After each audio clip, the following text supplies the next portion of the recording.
Y ya comenzamos. Tengo el privilegio de conversar con una persona cuya vida y trabajo están profundamente dedicados al crecimiento interior y a la transformación humana. Le gusta más lo de humana que lo de personal, que ya le conozco. Maestro de yoga, con una larga trayectoria, terapeuta en desarrollo humano y autor de un libro, este que tenéis aquí.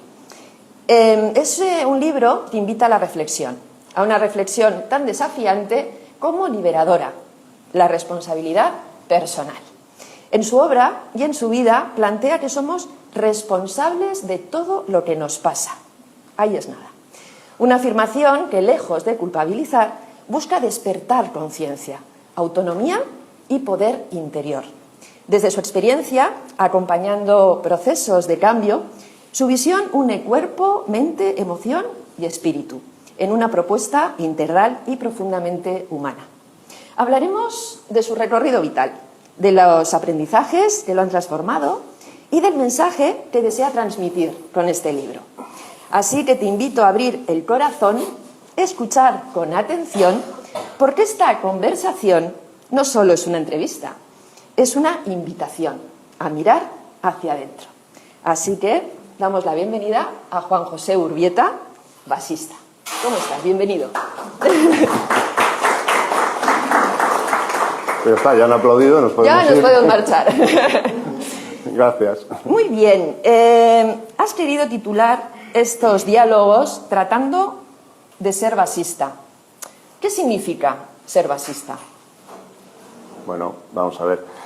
Un poco para los que no conocen este mundo, por un lado está el nombre clásico, el que nos pusieron nuestros padres, ¿no? Y luego está el nombre que decidimos que nuestro maestro nos ponga cuando nos iniciamos al mantra. Y bueno, ya conoces esto, ¿no? Pero bueno, lo cuento un poco. ¿Y para qué ponemos ese nombre, no? Pues ese nombre, el objetivo de ese nombre es, pues un poco no, recordarnos la meta, recordarnos el objetivo que es el yoga, la unión con lo esencial. Y este nombre hace referencia precisamente a lo esencial, ¿no? Por eso hay que diferenciar lo que sería nuestra parte personal, los tres cuerpos, el carácter y la identificación con todo eso, que llamamos el ego. Y luego está lo esencial, esa parte de nosotros que no cambia, ahí hay algo que permanece, que tiene una serie de cualidades, por ejemplo, el hacerse consciente y la voluntad, ¿no?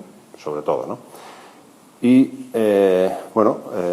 este es el esfuerzo, ¿no? Tratar de ser más basista y, bueno, y trabajar con...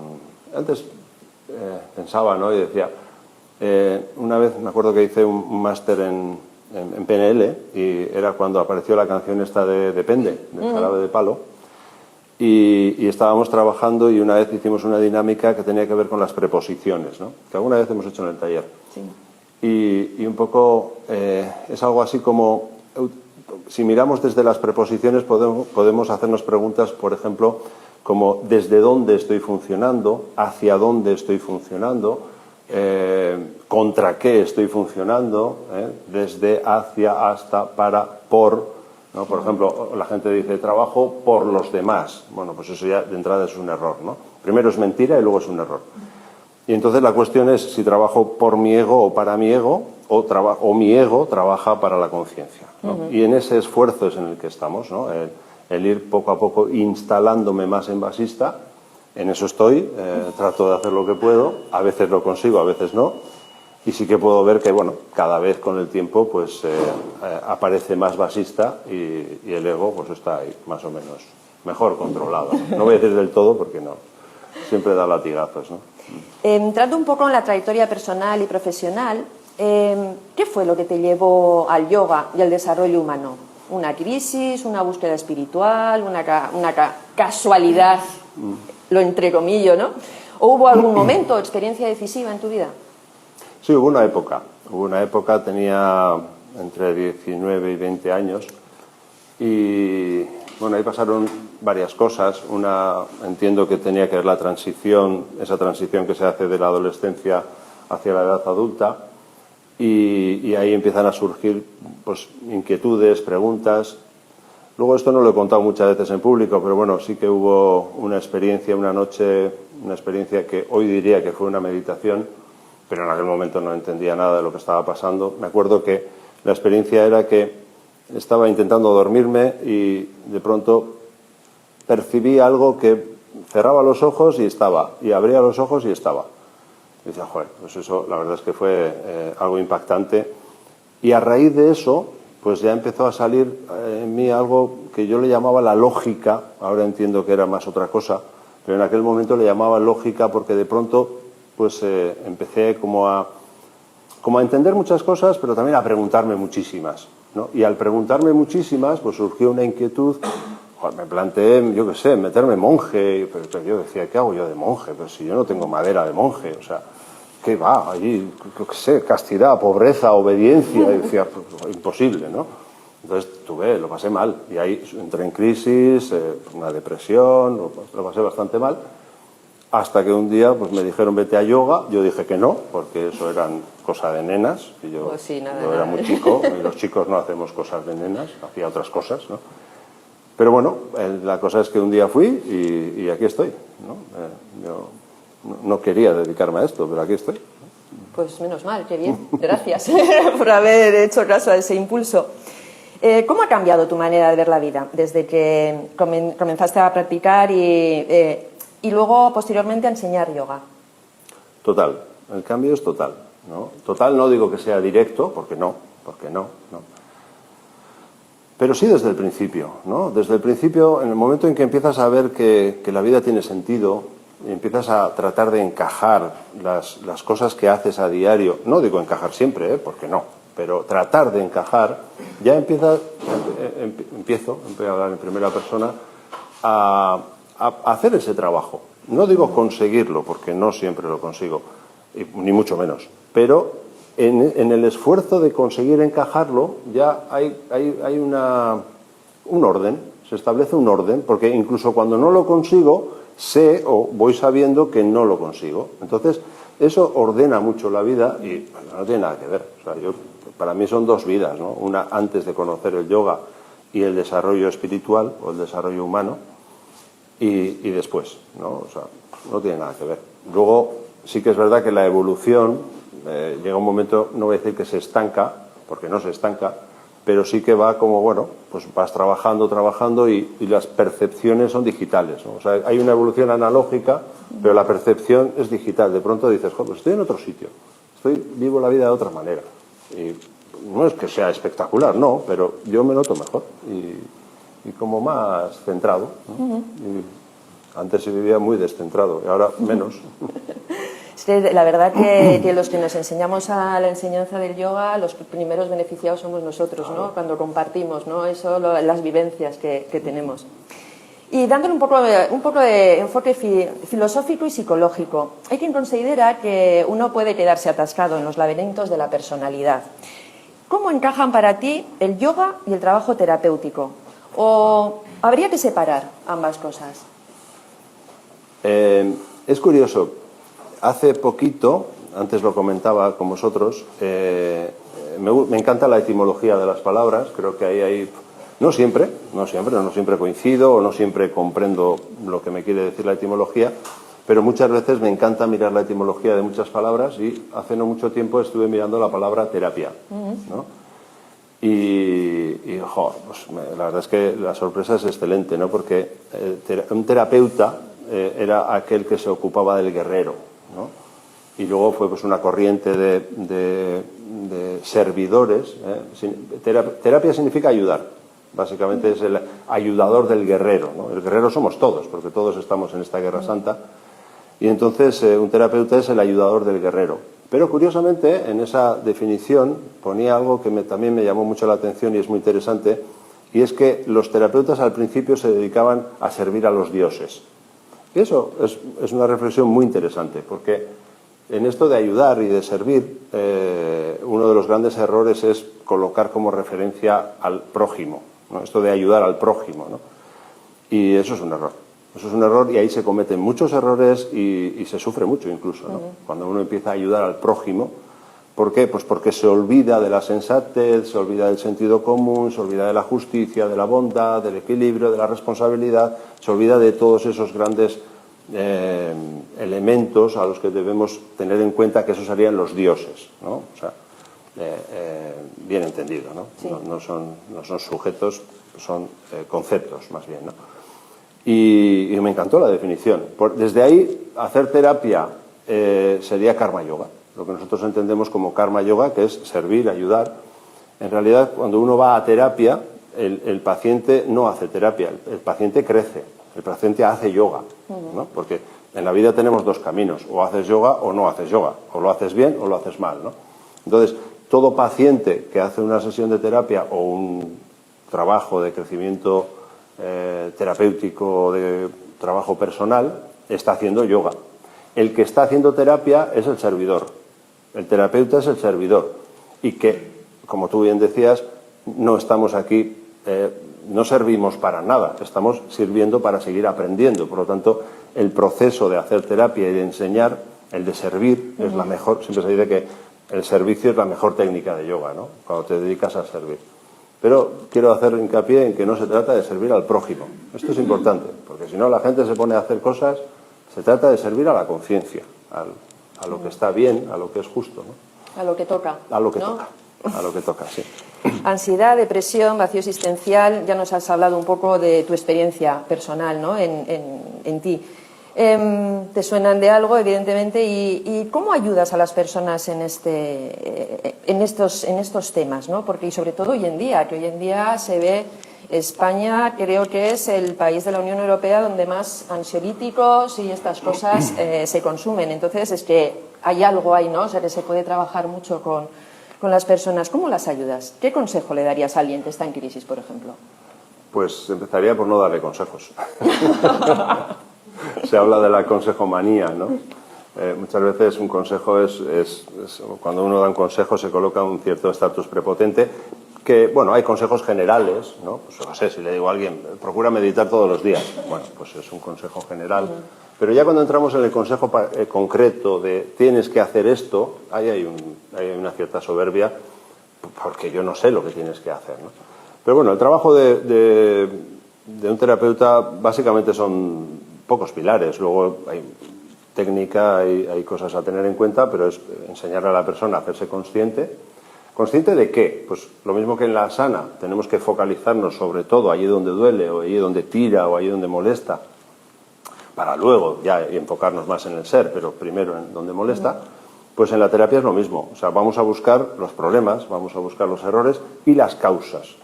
Por eso que antes en el antiguo confesionario se llamaba el pecado, ¿no? Que ahora parece que es una palabra trasnochada, pero que hay que rescatar de alguna manera, ¿no? ¿Por qué? Porque un pecado es un error y como consecuencia de los errores pues aparece el sufrimiento, el malestar, eso de que soy responsable de todo lo que me pasa, ¿no? Y si voy siendo consciente, esa es la invitación, ¿no?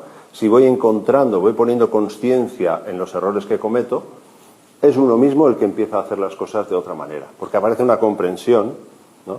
Básicamente es que se haga consciente, porque luego ya la voluntad surge de ahí, surge de la comprensión. Cuando uno comprende que está haciendo el tonto, pues deja de hacer el tonto. Pero hasta que no lo comprende, incluso puede invertir al revés, ¿no? Eso de invertir en pecado mientras creo que estoy invirtiendo en virtud, ¿no? Y por eso, bueno, pues lo suyo es hacerse consciente. Y bueno, en ese hacerse consciente hay algo que es fundamental, que es lo del principio de responsabilidad que decíamos, ¿no? O sea, si yo no asumo que soy el responsable de mis consecuencias, porque soy el responsable de las causas y de las consecuencias, si no asumo eso, estoy dejando el poder fuera. Entonces esa es la invitación, digamos, van juntas, ¿no? Hacerme consciente de que soy responsable y hacerme consciente de los errores que cometo. Ahí está la clave, ¿no? Mientras no haga eso, todo lo demás son parches, ¿no? Hablabas de la medicación. No digo que no haya que medicarse, porque hay veces que toca, pero dejar todo en manos de la medicación, o dejar todo en manos del médico, o dejar todo en manos del terapeuta, o dejar todo en manos de alguien, o de la vida, o de empezar a hacer, yo qué sé, ritos, no sé cómo, para ver si Dios se ocupa de lo mío, pues es un error, porque pierdo poder y no funciona, ¿no? Al final, como has comentado, ¿no? Con la sana hay que ir a la zona que te molesta, aquí es lo mismo, ¿no? También hay que ir hacia adentro, hacia lo que te molesta y empezar a escarbar ahí, ¿no? Y tomar conciencia de eso. Qué interesante. Más que hacia lo que te molesta, que sí, además a la causa. O sea, ¿qué hay debajo del síntoma? Porque antes hablabas de la síntoma, lo decía Robert, creo, ¿no? El tema de la síntoma, ¿cómo le llamabas? Sintomacentrismo. Eso, sintomacentrismo. Palabra. El sintomacentrismo. ¿No? Pues en lugar de irnos al síntoma, pues vale, empezamos por el síntoma, pero vamos más adentro. ¿Qué estoy haciendo yo para que este síntoma esté aquí, ¿no? Ahí está lo difícil, ¿no? Yo a veces cuando tengo un problema, o hace un par de años que tenía problemas de salud, decía, ¿qué estoy haciendo mal, no? Y parece que tenía mucho que ver con la dieta, porque cuando he cambiado la dieta he dicho, ahí va, aquí todo no, porque sigo viejo, pero ha mejorado mucho la cosa, ¿no? Muy bien. Y vamos a pasar a este libro maravilloso, que levanta ampollas. Yo soy el único responsable de todo lo que me pasa. Si no lo tenéis, ya sabéis. Si sois valientes, lo acometeréis. En tu libro y en tu trayectoria insistes mucho sobre el principio de responsabilidad. ¿Es tan importante? Yo ya sé la respuesta, ¿eh? Pues es fundamental. Es fundamental. Siempre ha sido un tema polémico, siempre ha sido un tema difícil, porque cuando una persona lo está pasando mal, pues es difícil empezar a asumir. Pero es difícil empezar a asumir porque primero no se comprende bien. O sea, no se comprende bien lo que es la responsabilidad. A veces se le llama responsabilidad a cosas que no son responsabilidad. De hecho, se le llama responsabilidad a cosas que son irresponsabilidades. Sí que es verdad que soy responsable de mis irresponsabilidades. Entonces, ahí hay que empezar a conocer un poco lo que es el tema, ¿no? El principio de responsabilidad tiene dos caras que son muy diferentes. Una es el tema de la responsabilidad en el sentido de la respuesta hábil, responder con habilidad, responsabilidad, que eso es todo lo que es éxito, o sea, todo lo que hago bien, ¿no? Pero luego está la correspondencia. La correspondencia es otro tema. Tiene que ver con el dueño, el causante, el responsable de los actos, ¿no? Entonces, yo puedo ser responsable de mis errores. Entonces, soy responsable de mis irresponsabilidades, pero sigo siendo responsable, ¿no? Entonces, bueno, pues aprender a aprender todo eso y a diferenciarlo de culpas o aprender a asumir las culpas mientras no pueda responder con habilidad y ser responsable y asumir la responsabilidad de mis culpas incluso, que hay quien denosta las culpas como si fueran malas. No, las culpas existen también. El antídoto de las culpas son las responsabilidades, pero tendré que empezar por asumir las propias culpas, ¿no? No para castigarme, no, sino para empoderarme. O sea, lo que hay detrás de la responsabilidad es empoderamiento. Ahora se habla mucho del empoderamiento, pero de nada me sirve tratar de buscar un empoderamiento hacia afuera si no soy capaz de empoderarme a mí mismo, ¿no? Y el empoderamiento empieza por la responsabilidad. Si no asumo eso, es que estoy esperando a que alguien se ocupe de lo mío, a que alguien resuelva lo mío, a que alguien me saque de aquí, y así, pues no, así no. A mí algo que me suelen preguntar en clase, ¿no? La diferencia entre responsable y culpable. ¿Cuál? Ya decía antes, ¿no? Creo que antes... Al hilo de lo que... Eso es, ¿no? Por un lado está la habilidad, ¿no? O sea, si yo respondo con habilidad, no soy culpable, soy inocente, ¿no? Porque no respondo, o sea, respondo con habilidad.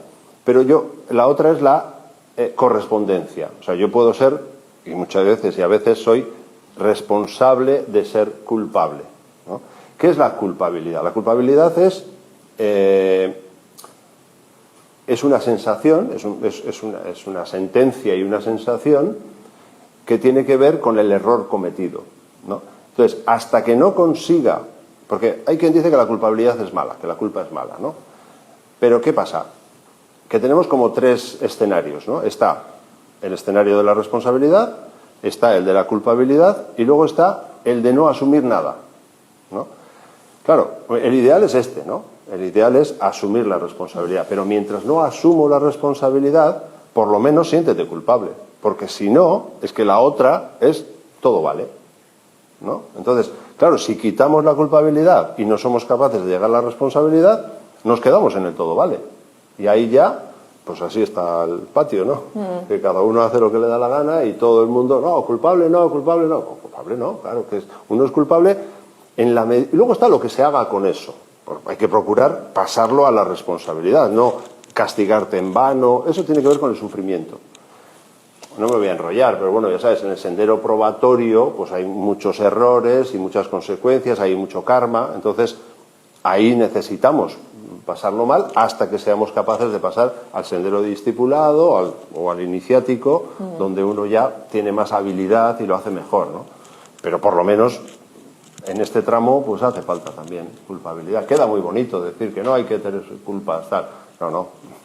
Es que si lo haces mal, por lo menos habrá que llegar ahí, ¿no? No se puede condenar a nadie, no, esas cosas que se oyen a veces, ¿no? Dicen, no, hay cosas que están mal y hay que decirlo, ¿no?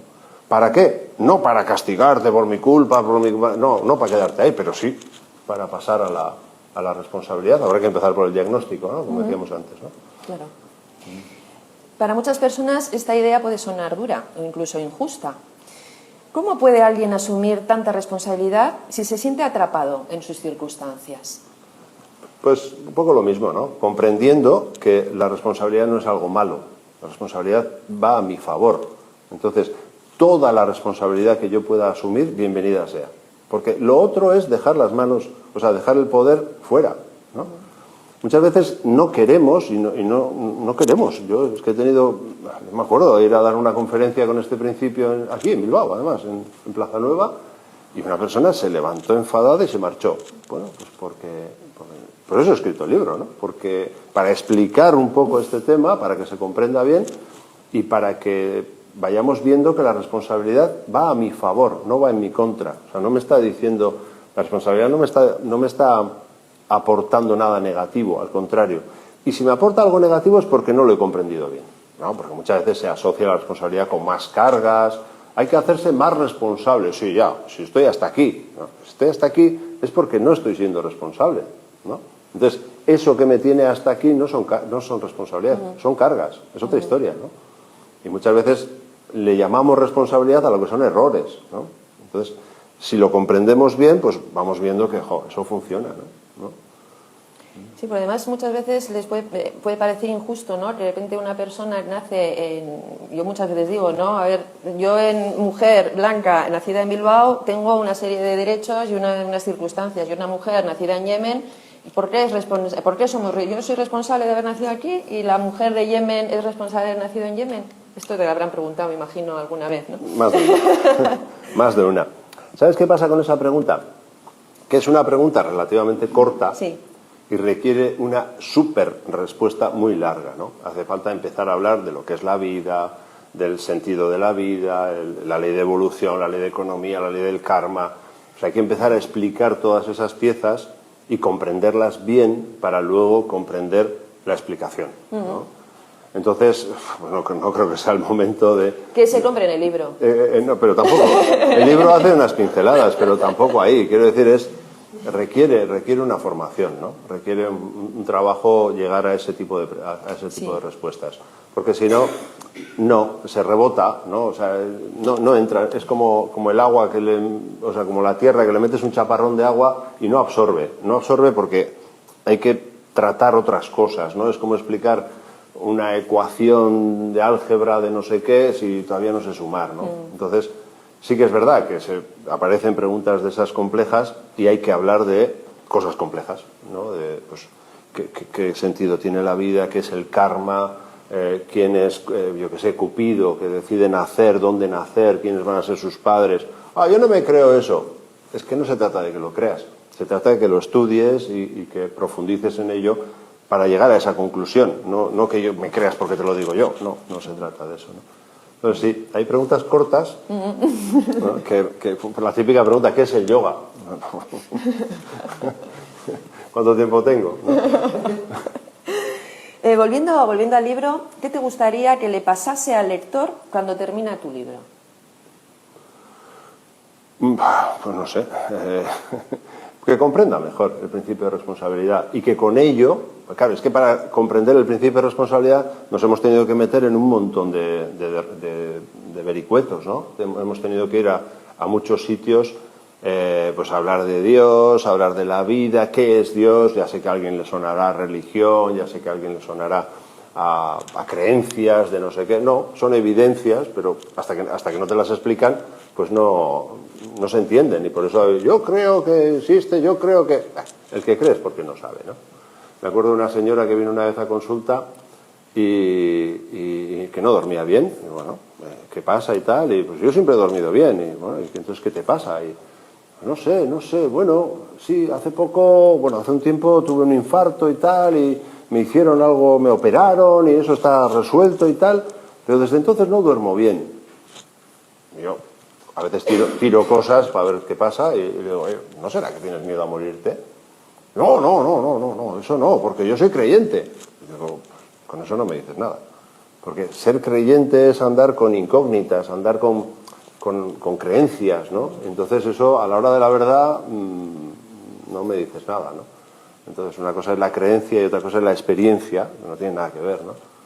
Entonces, bueno, pues todo lo que se pueda uno acercar a la experiencia de la comprensión del sentido de las cosas, del principio de responsabilidad, pues supone un empoderamiento. Entonces, bueno, pues ese es un poco el objetivo, ¿no? Por lo menos despertar, porque es verdad que tocamos muchas cosas que quedan ahí, ¿no? O sea, no se puede en un libro explicar todo. Pero bueno, si le sirve, pues bienvenido. Más allá del libro, ¿cuál es el mensaje más importante que te gustaría transmitir? Preguntitas, ¿eh? Pues que la vida tiene sentido, ¿no? Por decir algo, así en corto, pues... pero no como creencia, no vale, no basta. Como decía antes, no basta con que alguien me diga que la vida tiene sentido. O sea, o comprendo el sentido que tiene o no sirve, ¿no? Entonces, eso requiere un trabajo, requiere un esfuerzo, el comprender que la vida tiene sentido. Y cuando uno comprende el sentido, las cosas que pasan a diario las vas encajando en ese sentido. Mejor o peor, pero por lo menos tienes algo que encajar, ¿no? El problema es cuando uno va según la moda, según lo que dice aquel, vas como... Y claro, yo luego me encuentro con personas en crisis, frustradas, que han estado poniendo muchísimo esfuerzo en hacer dinero y llega un momento en que están en crisis. Otros han puesto mucho esfuerzo en tener hijos y resulta que luego sus hijos se piran y están en crisis. Otros en hacerse youtubers y tener no sé cuántos miles de seguidores y acaban en crisis.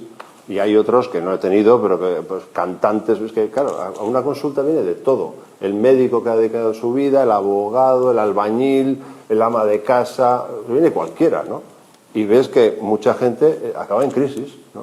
No todos están con crisis existenciales, porque hay crisis puntuales de, pues, yo qué sé, tengo un problema con mi pareja, pero es que incluso el problema con mi pareja encaja con el principio de responsabilidad, encaja con la vida, encaja con el famoso rotulador que tenemos ahí, que habla de los grandes valores, de la justicia, la bondad, el equilibrio, el respeto.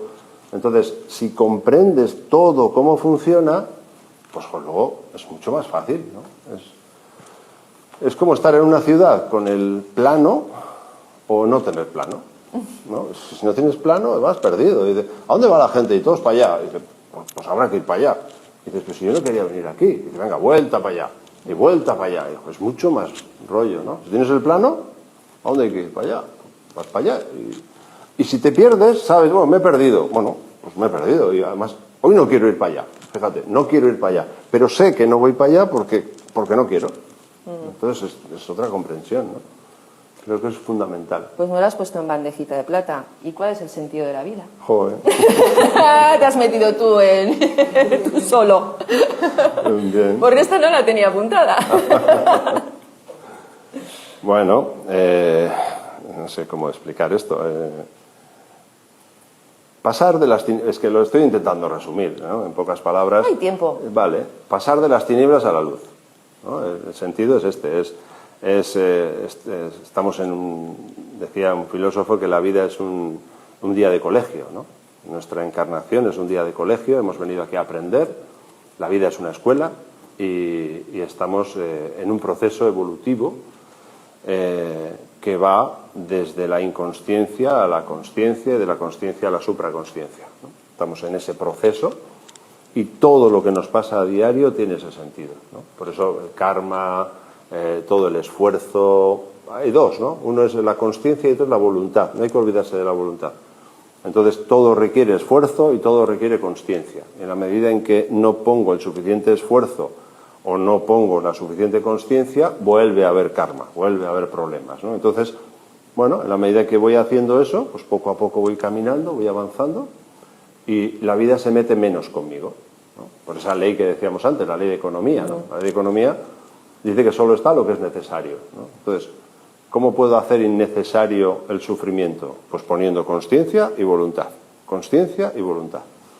En la medida en que pongo más consciencia, la consciencia va creciendo, por lo tanto tengo más capacidad de hacerme consciente, y en la medida en que pongo voluntad, la voluntad también va creciendo y me cuesta menos poner voluntad. Entonces, en ese sentido, bueno, pues es como que el sufrimiento va 3 pasos más atrás. Tú vas caminando y el sufrimiento está un poco más atrás.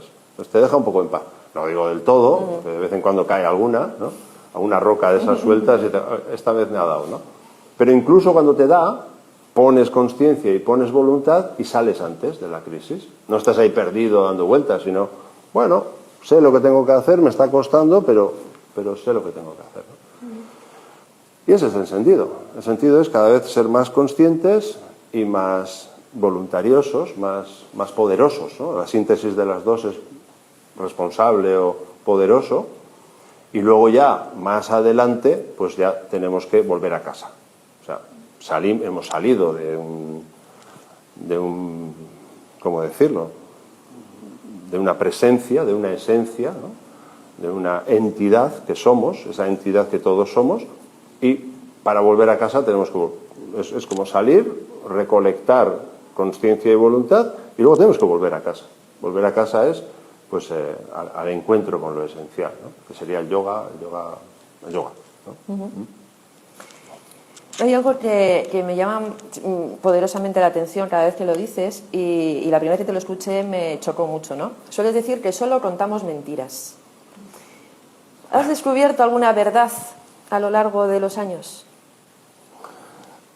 Sí, esta de la que hablaba hace un momento.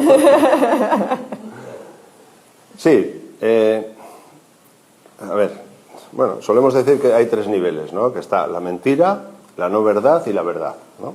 Tiene diferentes características. La verdad, voy a empezar por aquí, la verdad es aquello que no cambia. Y hay algo, es evidente, ¿no? Solo que muchas veces buscamos algo que tenga forma, ¿no? Hace un tiempo vi un documental de Stephen Hawking que buscaba a Dios, ¿no? Pero claro, lo buscaba con sus métodos que están enfocados hacia la forma, hacia la energía, la materia, y ahí no, al final su conclusión era que no existe. Pero es que es justo al revés, ¿no? Hay una técnica de meditación que se llama neti neti, y es esto no, ¿no? Donde vas quitando, y te vas encontrando con algo que está todo el rato, ¿no? A veces pongo ejemplos como en el libro, pues, ¿no? Pues hablamos de la oscuridad, hablamos del silencio. La pregunta es si la oscuridad existe, ¿no? En lugar de preguntarme si Dios existe, o el ser, o la verdad, porque la verdad es eso que es siempre y en todas partes, ¿no? Pues primero, ¿existe la oscuridad? ¿No? Es que parece que no estáis, estamos aquí, está y yo, y no nos estamos haciendo ni caso. Hola, ¿no? Perdona. ¿La oscuridad existe? Pregunto, ¿no? Fijaros, ¿no? Si ahora apagamos la luz, tapiamos las ventanas, nos quedamos a oscuras, ¿no? ¿Pero qué hemos hecho? ¿Meter oscuridad? Apagar la luz. Hemos apagado la luz, que es la que nos impide ver la oscuridad, pero la oscuridad ya está, ¿no? ¿Y qué tamaño tiene esa oscuridad? ¿Solo la de esta sala? ¿Ahí fuera no hay oscuridad? La misma, ¿no? Esa oscuridad es algo que está siempre y en todas partes, ¿no? ¿Y en nuestro interior? ¿Hay o no oscuridad? Mucha. Lo que pasa es que a veces está interrumpida por la mente, por las emociones, por las chiribitas. Yo cierro los ojos y veo chiribitas, no sé vosotros, pero yo veo como lucecitas así de coloritos, bueno, no sé, como fuegos artificiales, luego se van, y la mente me da imágenes. Es como que esa oscuridad está todo el rato interrumpida por las cosas, los ruidos, las imágenes, la luz, ¿sí? Pero eso no cambia, eso está todo el rato ahí. Seré más consciente o menos consciente de ello, pero eso está ahí, ¿no? Le pasa lo mismo al silencio. Yo estoy hablando, pero ¿dónde hablo yo? ¿Dónde se produce el sonido? El sonido se produce en el silencio, ¿no? Y aunque tú dejes de poner sonido, el silencio sigue estando, ¿no? Pues esa es la verdad. La verdad es eso que es siempre y en todas partes. Porque entre el silencio y la oscuridad hay diferencia. Es lo mismo. Está siempre y en todas partes. Y no se ve alterada. Tú por mucho ruido que pongas, al sonido no le importa. Perdón, al silencio no le importa. Y por muchas luces que enciendas, la oscuridad sigue estando, ¿no? ¿Sí o no? ¿Verdad? Pues aquí pasa lo mismo. Aquí dentro, por mucho ruido mental que tenga, por mucha emoción que tenga, por mucha... Aquí dentro hay algo que no cambia, ¿no? Eso es la verdad. Luego está la no verdad. La no verdad es todo aquello que va y viene, pero que de alguna manera tiene entidad, ¿no? O sea, este sofá es una no verdad, porque esto no es siempre y en todas partes. La verdad sí. Esta tarjeta, este momento, ¿no? Todas estas cosas son, le llamamos no verdad porque cambian. Ahora sí, ahora no, aquí no, mañana no, hoy sí. Todo eso, como es constantemente cambiante, no le podemos llamar verdad, ¿no? Y luego está la mentira. ¿Qué es la mentira? La mentira es aquello que parece que es, pero ni siquiera es, ¿no? Si yo ahora le saco una foto al sofá, yo te enseño la foto con el móvil y te digo, mira, aquí tengo un sofá. ¿Es cierto?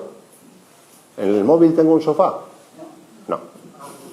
En el móvil tengo algo que parece un sofá, pero que no es un sofá. Por lo tanto, es una mentira. Porque esto no, aquí no te puedes sentar, ¿no? Tú puedes tener una foto de 1 millón de euros, no te vale para nada la foto. No, pues tengo 1 millón de euros en la foto. No, es que no tienes 1 millón de euros. Tienes una foto de 1 millón de euros. No sé si me explico. ¿Sí? Seguro que te puedes ir a internet y bajarte una foto de 1 millón de euros, que en algún sitio ya habrá, ¿no? Pero no te vale para nada. Perdona, sí. A mí eso me ha hecho cavilar mucho. ¿Sí? Sí, lo de la oscuridad y todo eso. A mí sé las veces que lo he leído. ¿Ah, sí? Gracias por decirlo, porque sí. Bien, a que se ve de otra manera, ¿no? A que ya hablamos de algo de otra manera. Sí. Eso es. Es que es complejo la lectura esta del libro. Bueno, dos rombos.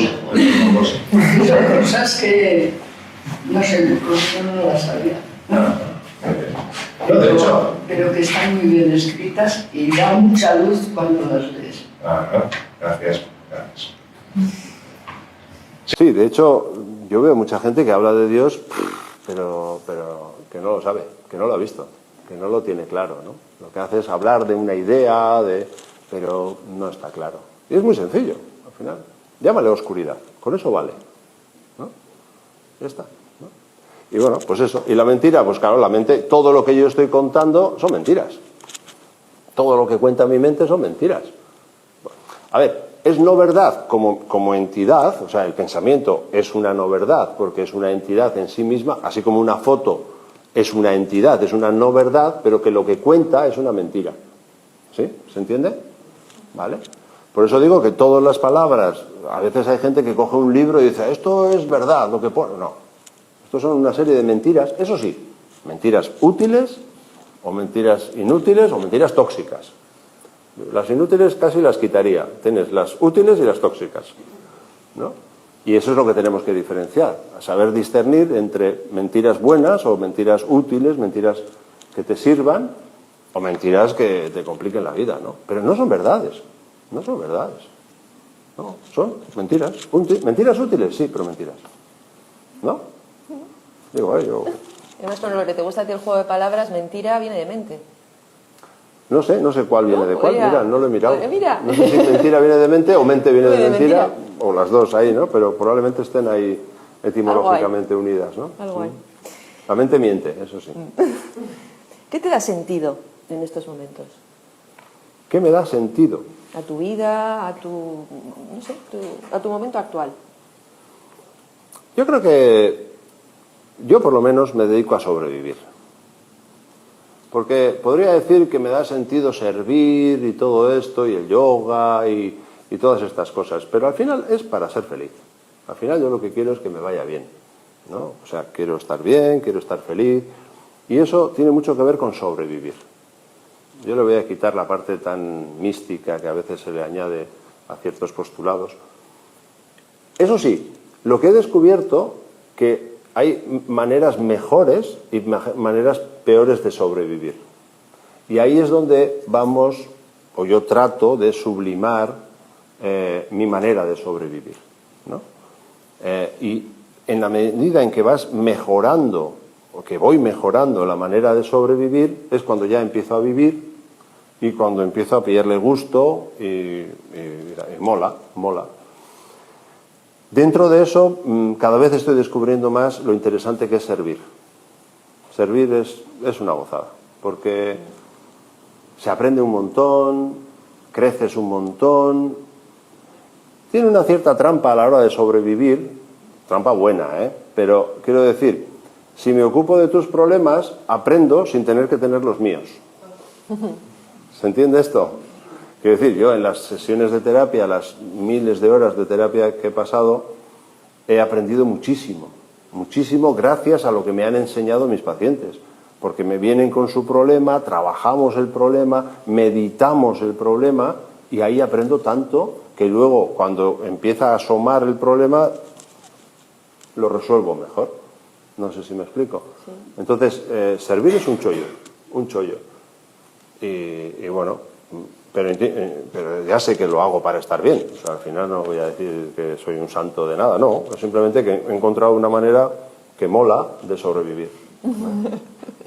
Sí, escarmentar en cabeza ajena, ¿no? ¿Cómo? Escarmentar en cabeza ajena. Escarmentar en cabeza ajena. Eso es.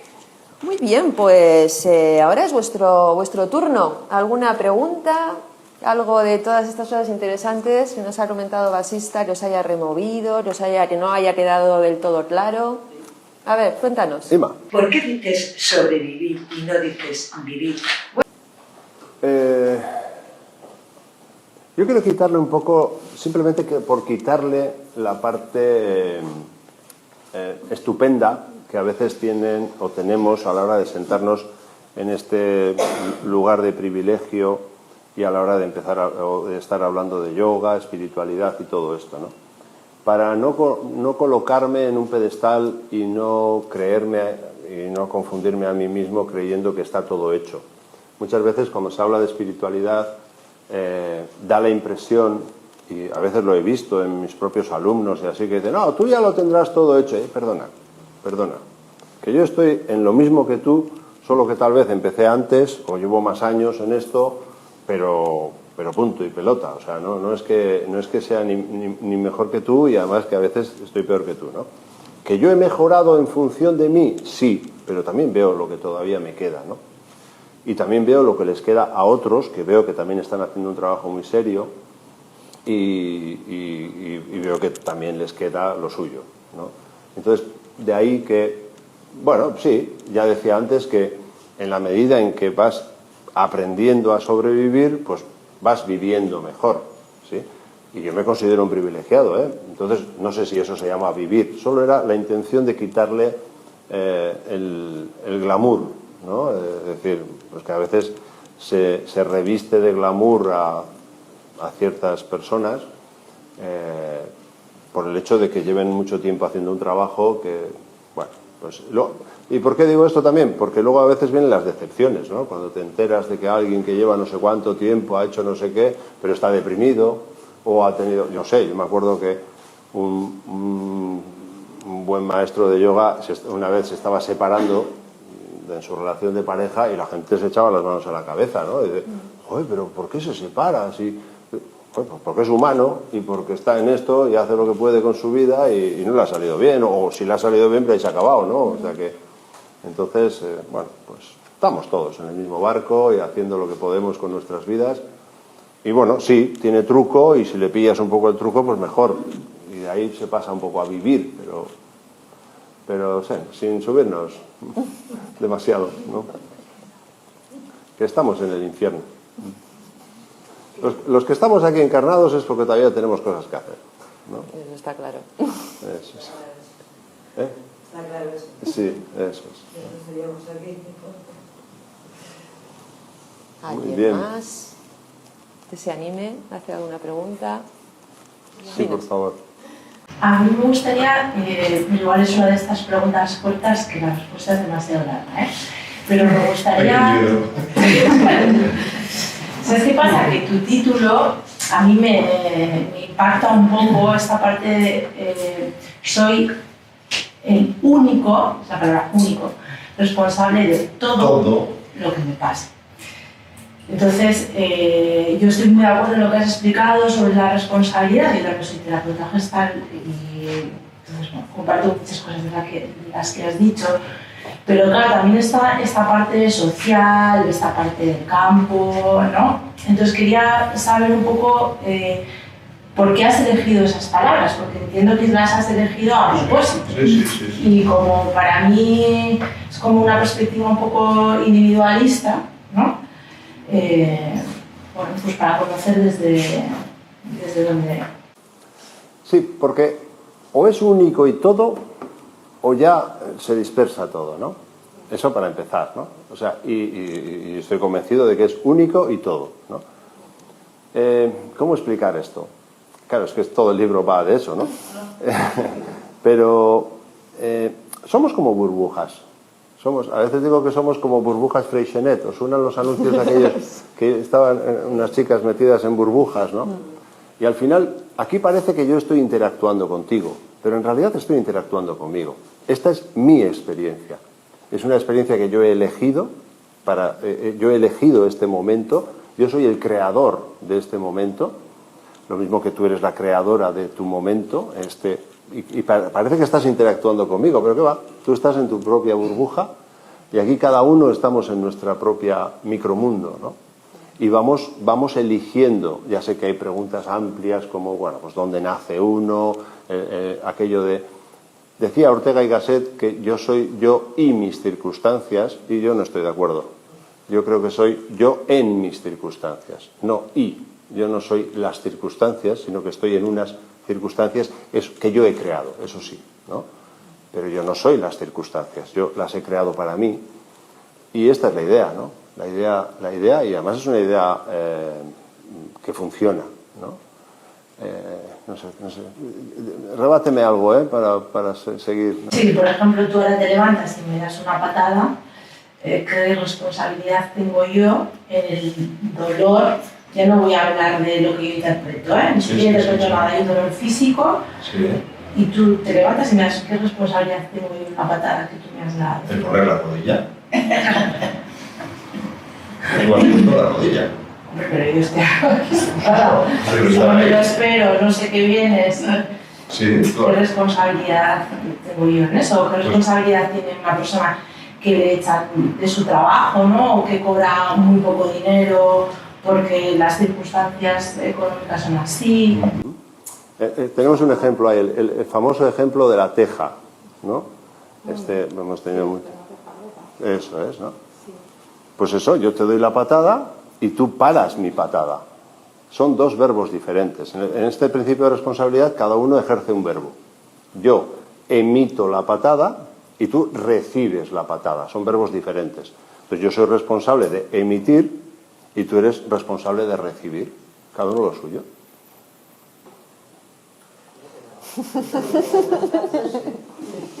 Dime, no, dale. Pero es como si, no sé, yo le pego a un chiquillo, ni siquiera voy a hablar de ejercer violencia entre adultos. Te hablo de un menor, un bebé. ¿Qué responsabilidad tiene? Ya, lo que pasa es que hay de lo que yo le pueda hacer. Ahí nos estamos metiendo en terreno gordo, ¿no? Es que es complejo hablar de cuál es la figura del niño, dónde nace, cuál es su responsabilidad, qué es lo que elige. Es muy complejo hablar de eso. Yo prefiero empezar a hablar de adultos, ¿no?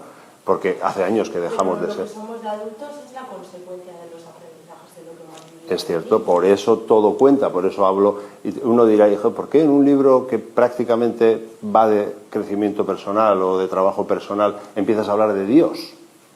Pues porque si no se entiende la figura de Cupido, cómo el ser elige sus propias experiencias kármicas, si no se entiende todo eso, pues es difícil entender cómo un niño puede elegir nacer en un sitio de un padre alcohólico o en una sociedad con unas determinadas condiciones socioculturales, etcétera, ¿no? Entonces, si no se entiende toda esa creación del niño,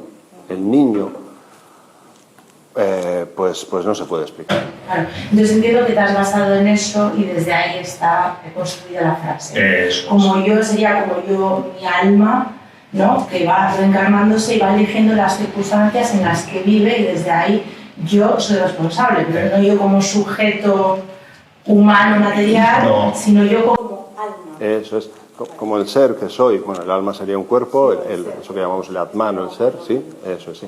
Sí, claro, yo soy el creador, ¿no? Yo soy el creador de mi ecosistema, pero desde niño, o sea, ya desde el embarazo, quiero decir, ¿sabéis la figura de Cupido? Cupido es el ángel que va buscando una madre y un padre, pero no cualquiera, va buscando los que necesita, ¿no?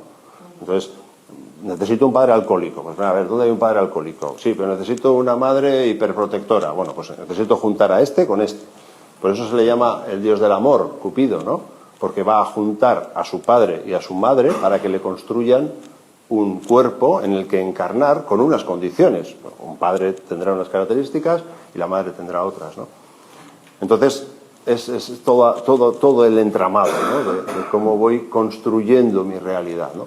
Eso como niños, que es un debate muy complejo y ahí hay que estudiar más. Pero luego ya de mayor, es que es mucho más sencillo.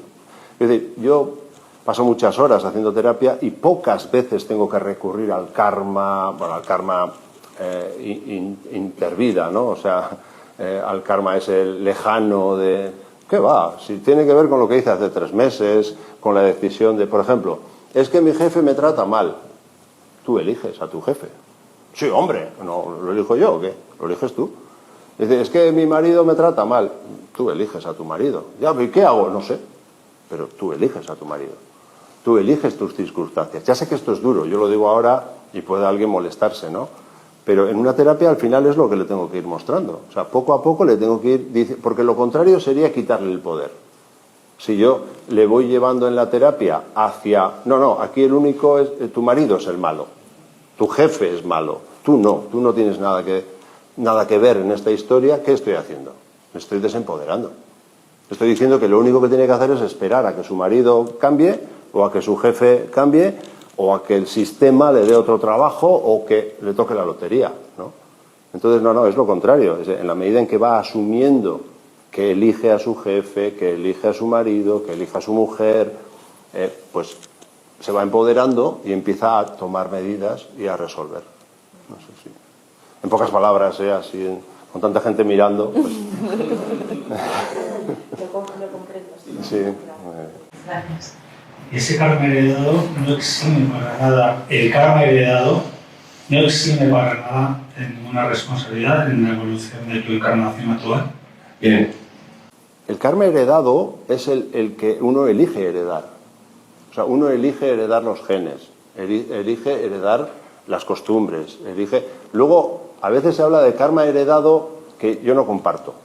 O sea, me acuerdo una vez que una chica venía a terapia y andaba con un problema de una lumbalgia, le dolían las lumbares.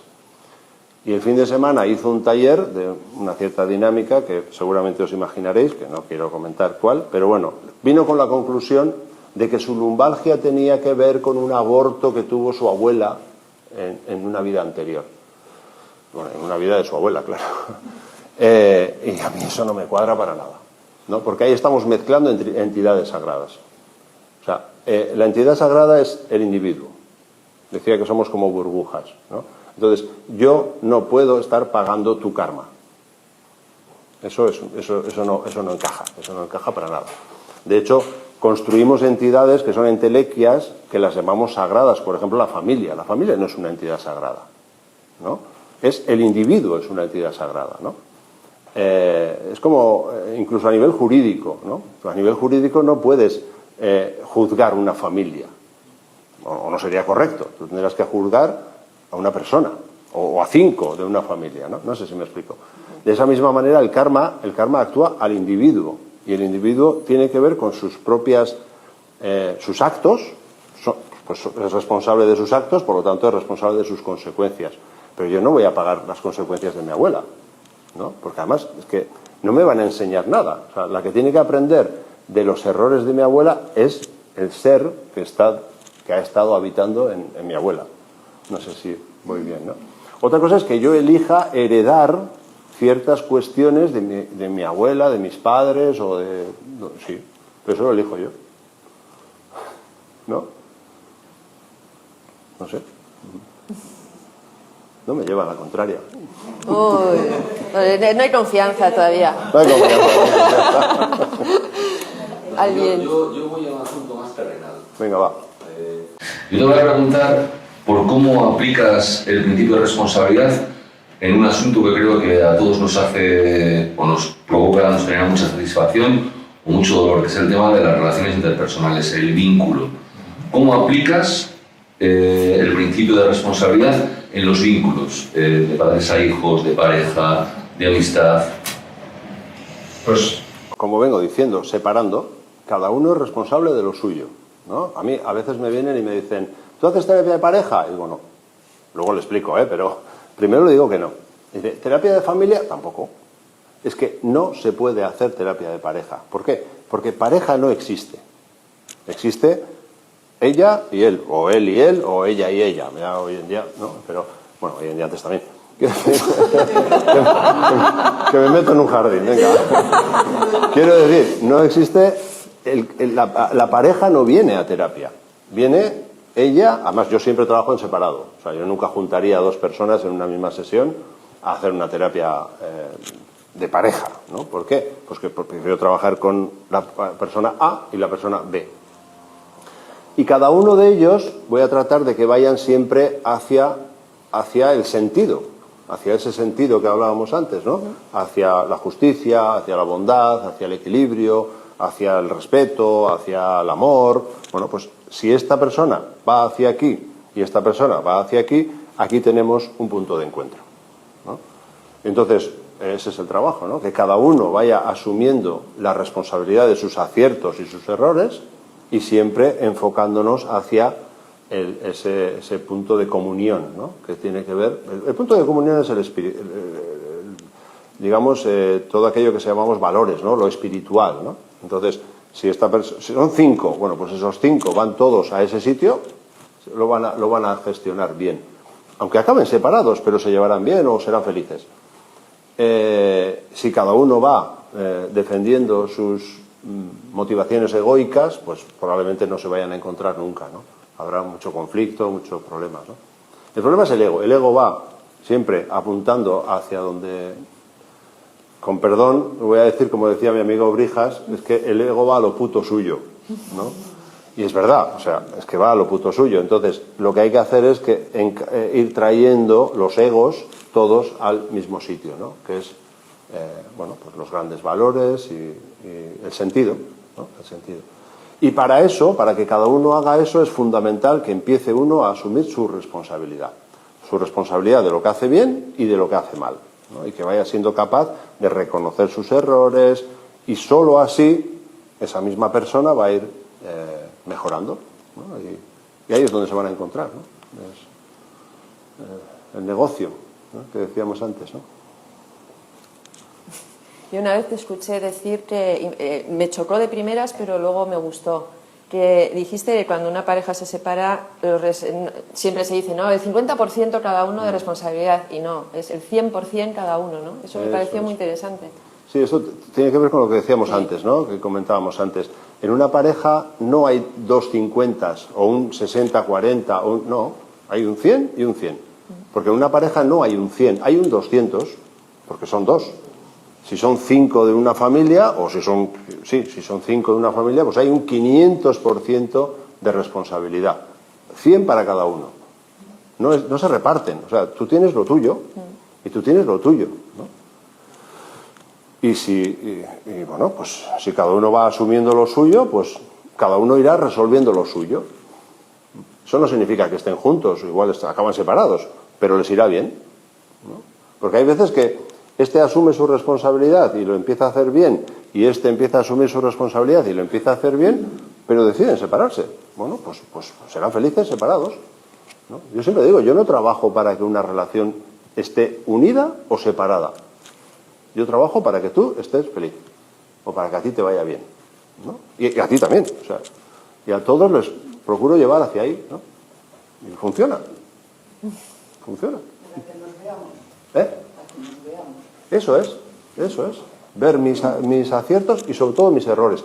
También mis aciertos, porque hay veces que la autoestima está muy baja, entonces eso ya en sí mismo es un error y, bueno, pues el error es no ver mis aciertos, por lo tanto, pues también en una terapia se pueden ver los aciertos, ¿no?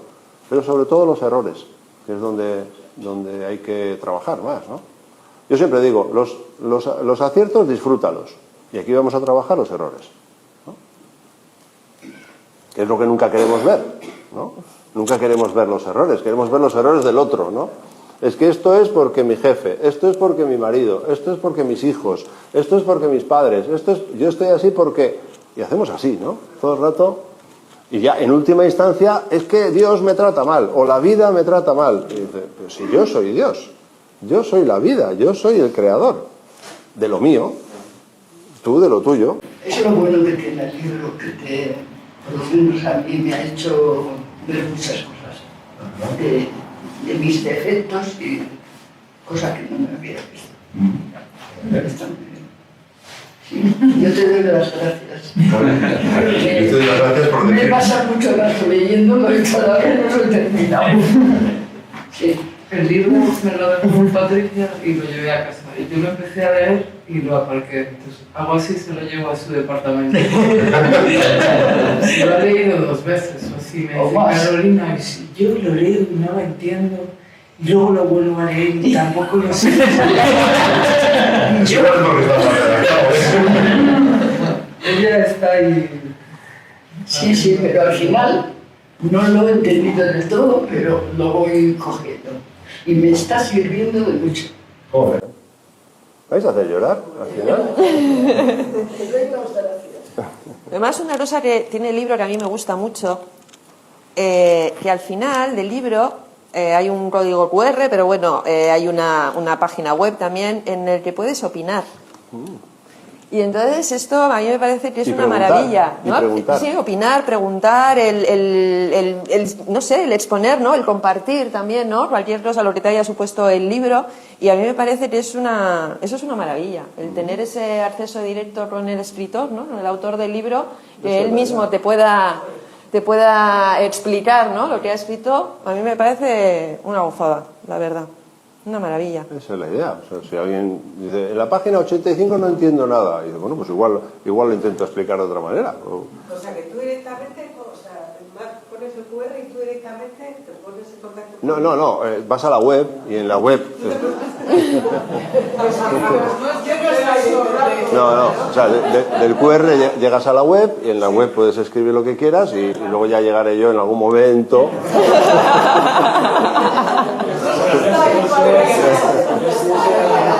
Ahora es su responsabilidad.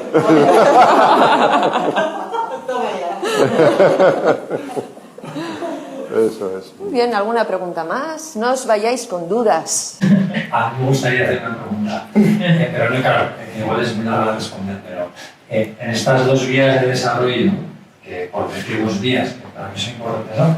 La vía yoga-meditativa como vía espiritual, del tratamiento de la mente, del trabajo de yoga, ¿no? De la meditación, y luego la vía terapéutica, la vía de autoconocimiento con el ego, un poco más farragosa, un poco más de meterse en los rasgos neuróticos, en todo esto, ¿no? En la jungla del ego, así por decir así, ¿no? O sea, ¿cuál es tu visión de tu experiencia? O sea, ¿cómo, cómo compaginan? ¿Qué pasa si hay mucho de una de la otra? Hay varios caminos posibles, no sé, cuéntanos lo que quieras. ¿Cómo me...?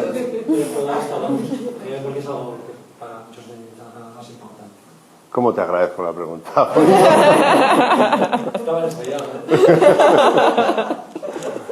Pues está muy bien la pregunta. ¿Cómo decirlo? Yo no diría que son 2 caminos diferentes, son el mismo camino. Lo que pasa es que estamos hablando de aspectos diferentes. Una cosa es el sentido, y el sentido es bueno conocerlo, el sentido evolutivo, el sentido dármico, decimos el Suddha Dharma, el supremo Dharma, que es el mismo sentido para todos. Ese es el sentido que decía antes de las tinieblas a la luz, ¿no? Es ese camino que tenemos que hacer y ese es un sentido que es muy importante conocerlo y tenerlo presente, además, ¿no? Y saber que voy hacia eso, ¿no? Pero luego el resto, mira, os voy a dar una primicia. Bien. que ha sido una primicia hace poco de mí. Fíjate, llevo igual 30 años peleando con dos palabras. O 35, no sé cuántos años, peleando con dos palabras, y creo que sabes cuáles son, que son la palabra crecimiento personal. Con las palabras, no con el concepto, pero sí con las palabras, porque creo que confunden a más de una persona. Hijo, fíjate, hace poco tú has comentado al principio que estoy utilizando la palabra crecimiento humano. Pero el crecimiento humano entiendo que es todo, ¿no? Y hace poco he dicho, claro, es que el error no está en personal, está en crecimiento. Entonces, lo que he hecho es cambiar la palabra crecimiento por trabajo. Trabajo personal.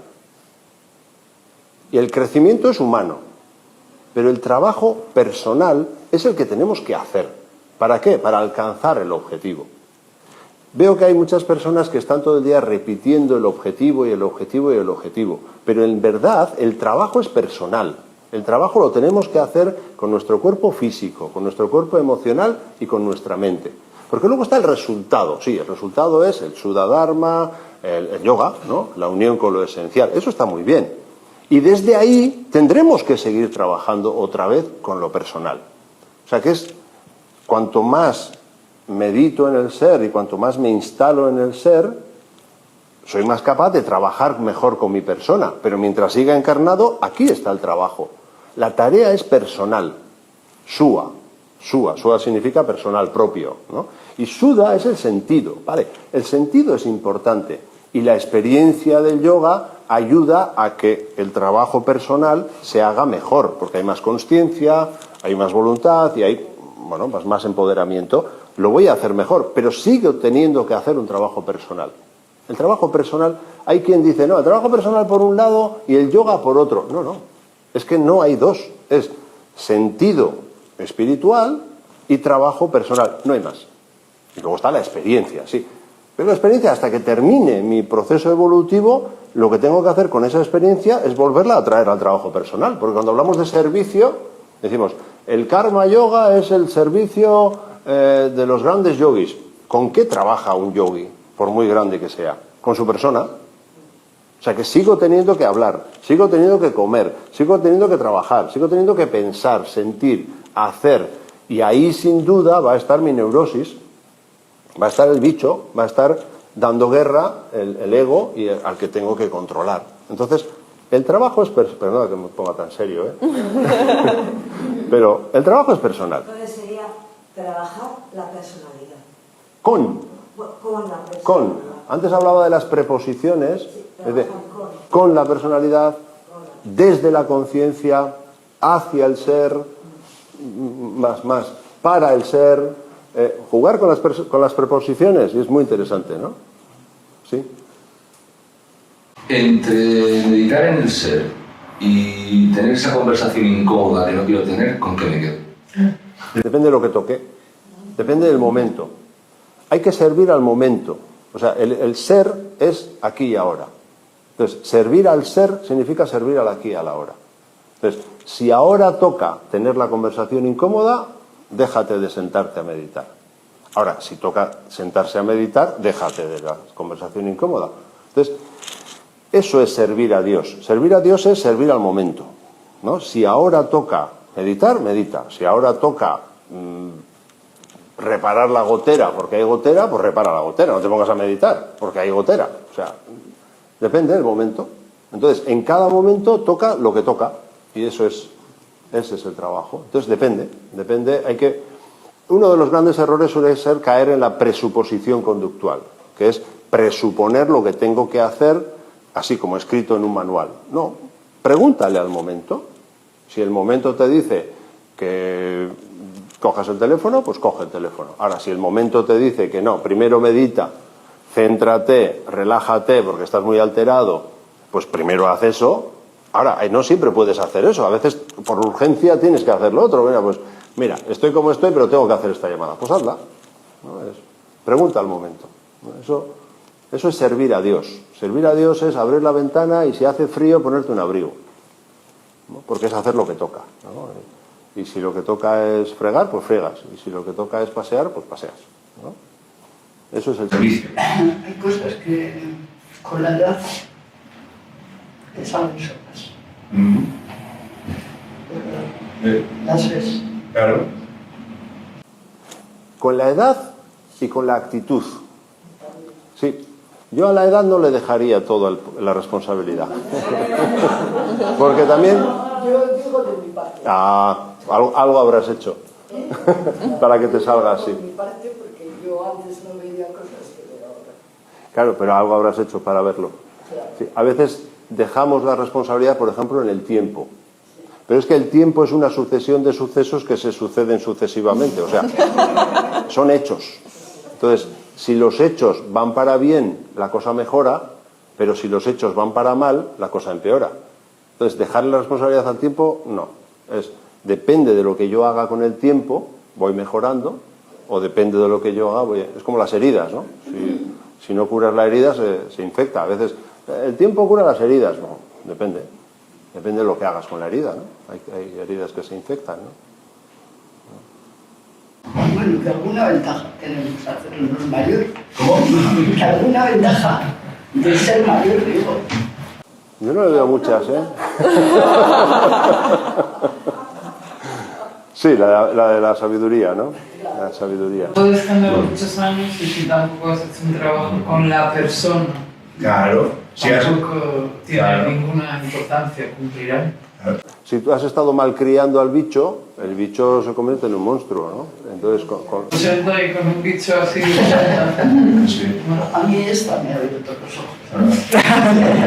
De verdad. Ella me ha abierto los ojos. Muy bien. Sí. Pero la que eliges venir aquí eres tú. No, claro, la que dijo leer el libro soy yo. Y estoy mirándolo y saboreándolo. Tú eres la única responsable. Ahí estamos. Sí. Hay una frase que suele decir Madao a veces que dice: vosotros de mayor, ¿qué queréis ser? Podéis ser un viejo cascarrabias o un anciano venerable. ¿Y eso de qué depende? Pues de lo que hagas. Claro, ¿no? Porque también hay ancianos cascarrabias, ¿no? Y jóvenes. O jóvenes, ¿no? Los hay de jóvenes como para... Muy bien. ¿Alguien más que se anime?